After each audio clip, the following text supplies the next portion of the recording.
Hello YouTube University students, and welcome back to Opie's Garage. And in the garage today we're working on something a little bit different. Let's go check it out. So for those of you who've been watching my channel for any length of time, you know that I have a whole backyard full of Ford Super Duties with the 7.3 Power Stroke. And this truck obviously has a bow tie on the front of it. And this truck also, even though it's obviously a half-ton truck, it has a turbo diesel engine in it that was originally from Chevy with that diesel engine in it. Back in 96 and 97, Chevy put the 6.5 turbo diesel in the half-ton trucks. I've been told that you had to order it that way, that they didn't just show up on the lot and you could just drive up there and pick yourself up one. I don't know if that's true or not. But this truck used to belong to my father-in-law. He gave it to my wife's brother. When my wife's brother decided that he wanted to sell it, my wife said, "We're going to buy it." And I said, "Honey, I've got a whole backyard full of Super Duties." And she said, "Yeah, but that truck used to belong to my dad, and we're going to buy it." And so when Mama says we're going to buy it, well, obviously, we're going to buy it. Now, just like those Power Strokes, these 6.5s have their own set of little quirks and their own set of common issues. And that's what we're working on this truck today, is one of the common issues. Also, while I'm on the subject, for those of you who know me personally, like Mike at the YouTube channel Fuel Fire Garage, you'll see that I finally got around to installing the lift that I've had for about 1.5 years now. So now, instead of crawling around on the ground to work on these trucks, I can actually raise them up in the air, and that is a whole lot nicer. But let's take a look at what we're doing to the wife's truck. This right here is the oil cooler for the trucks. And as you can see, it's leaking oil from right there. Also, where these lines connect underneath the truck, I'll show you here in a second, they are crimp bitted to rubber hoses, and they usually leak at those crimp connections. And this one, like all the rest of them, has that problem where the oil cooler lines are leaking. Now, yes, you can buy the oil cooler lines. I believe you can still get them from Chevy.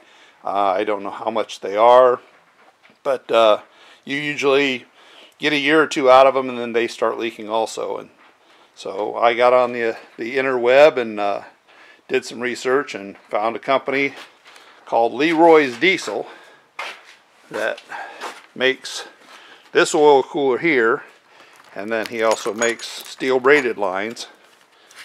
I guess it's Leroy Diesel, not Leroy's Diesel. 6.5 diesel turbo, but this is pretty much a permanent fix. I think this kit was right around $300. So that's what we're doing today to this truck, so that when it's sitting there running, it ain't leaving a big puddle of oil underneath it. Okay, so we got the truck up in the air. I'm going to step back and take a look. Look at that. I mean, I'm 6'1" and I can walk underneath, and the only thing I've got to worry about is maybe hitting that rear differential. So that is so nice to have this thing up in the air working on it. But anyway, here we got the oil cooler lines coming out, and those right there are the compression fittings where they leak, and I believe this is the one that was leaking. I went ahead and cut them so that I could get them drained out. And that Leroy Diesel, he does sell just the lines to replace, and you can leave your factory oil cooler, but I figure if I'm going to do it, I'm going to do it once and be done with it. So we're going to go ahead, but you can see by all the oil and everything that's all underneath the truck. The only nice thing about having all this oil under here is everything's all pretty well protected. It's covered in oil, so it's not all rusted and rotted out like some of those Super Duties that I have out in the backyard, where like the oil pans on those are notorious for rusting out. Now, as you can see, there are the 2 lines that come from the front, and about halfway back as it's going by the engine, they're compression fittings that turn it back into steel lines, and they're also notorious for leaking there. And from what I understand, you can actually have it to where it might start leaking, or it might just burst. And there are guys that have had problems with these lines, and they just blow apart, and then it just dumps all the oil out onto the ground, and at that point you're sitting alongside the road and you're needing a tow truck to get you home. But right there is where your oil filter usually is, and being 4-wheel drive, I went ahead and unhooked the front drive shaft so I could get that out of there, because it's going to be a whole lot easier to get those lines up out of there. But right there's the oil filter, and on two-wheel drive models, the oil filter is in there vertically. On the four-wheel drive vehicles, the drive shaft is in the way, and so they put that little adapter right there. And then you got this big bolt that goes right through it. I think that's a 1 3/8 socket to take that out. Leroy Diesel also sells a kit to replace. There's an O-ring right there, and I think there's like a crush washer, and then there's an O-ring that goes on here, and it was only like an extra 10 bucks, and so I went ahead and bought all that so that when I put all this back together, I've got new parts instead of taking the chance on putting it back together with the old parts and then having a new oil leak. So I'm going to go ahead and get this all switched out, and then I'll show you what it looks like once it's done. Well, I can tell you, out of this whole job, tightening that fitting right there up has been the most difficult part of this job, mainly because of that little boss right there on the exhaust manifold. Thankfully, I've got a good set of crow's foot wrenches, and so I was able to get in there using an adapter and adapting my crow's foot down to 1/4 inch. But if not, you're probably going to have to take a grinder and grind that boss off right there, that little ledge off of the exhaust manifold. But if you've got a good set of crow's feet and some adapters, you can get up in there, you can get it. That's been the hardest part of this whole job so far. Just a quick comparison now that I got the old one out. That's the old one. That's the new one. And as you can see, it's about the same width, but I would say maybe 25% bigger as far as length goes, 25% longer, so much more surface area. And this seems like it's a little more sturdy, a little better built than what the stock one was. Well, you can see that I've got the new oil cooler kind of mocked up. I got the bolts in the bottom, and you can see that the oil cooler is hitting that bracket right there, and it also is not lining up with the holes on this bracket. Let me take that off real quick so you can see a little better about what I'm trying to show you here. Now you can see it a little better. You can see right here's the bottom mounting bracket, that those holes line up with that, but these holes up here are supposed to line up and bolt into those holes. And you can see that the oil cooler is at least a couple inches too tall. Like I said, it's also hitting right here. That Leroy Diesel has a phone number on his website, and he's also got a website. I tried calling the phone number and got no answer.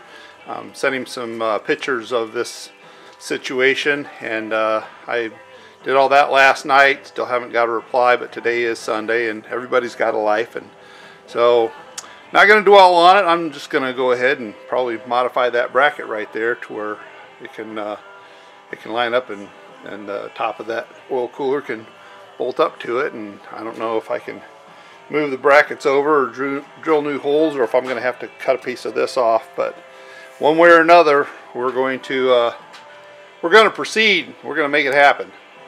Okay, we've just about got this project wrapped up. I would suggest attaching your lines to the cooler before you mount the cooler to the brackets on the truck. As you can see, to alleviate the problem of the cooler hitting right here, I shifted the cooler that away a little bit. That hole was there already. I had to drill a hole there. And then you can see where up here on top where the bracket was hitting, cut the bracket off. Had to drill holes. That hole was there. Had to drill that hole. New problem, when you push it back to bolt to that bracket, you can see right here is the oil cooler is hitting. And so I got me some aluminum round stock. Of course, my camera does not want to focus now. Come on. Aluminum round stock, drill a hole in it, cut it off. So it'll go right there, and that'll space it out enough to where it won't hit, and everything should be hunky-dory. And there she is, all installed. Got my little spacers there. Got me some stainless screws with some nylock nuts on the back. Something that I'm amazed at how many people don't know this, but whenever you're using stainless hardware, if you got a stainless nut and bolt, you want to use some anti-seize on that stainless, on the threads of that stainless bolt, or as you're running it together, especially if you're using power tools, you'll gall the threads up, and then you'll have to cut the bolt off. I don't know where I even learned that, but I've known it for years and years. And the other day I was helping a buddy of mine, and we had some stainless hardware, and he started using his impact to run everything together and started galling things up, and he's like, what the heck's going on? I'm like, where's your anti-seize? And I'm 50 something, I know he was in his 40s, and he didn't know nothing about that. But anyway, so just something to remember. Maybe you'll, if nothing else, you learned that in this video. But I got everything all good and tight, nothing's touching nowhere. We'll take a look at what it looks like from underneath. Okay, from underneath it comes down. You can see how I've zip tied all of them together. See if we can get a shot where it goes up through there. You can see where the bracket was that the old lines were attached to. I zip tied new lines to that, and then came up